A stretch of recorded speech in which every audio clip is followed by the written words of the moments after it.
What's up guys? We're back here. We're about 2 days from finishing this project. We'll show you guys the 99% finished product. So, itong step na to, we painted gray. Same as contrast dun sa foundation line natin.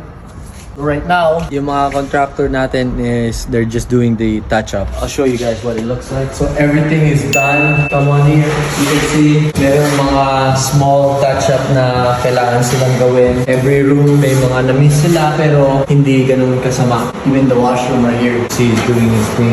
This one too. After tonight, this should be done. Should be up in the market by the end of this week. So come here. This is the master bedroom. Everything here. Everything is done. We're just doing the touch-up. Kitchen is done. The only thing that we are going to work on is finding the mechanism for the window because we bought it the way it is right now. So we're trying to find something that could fix that. So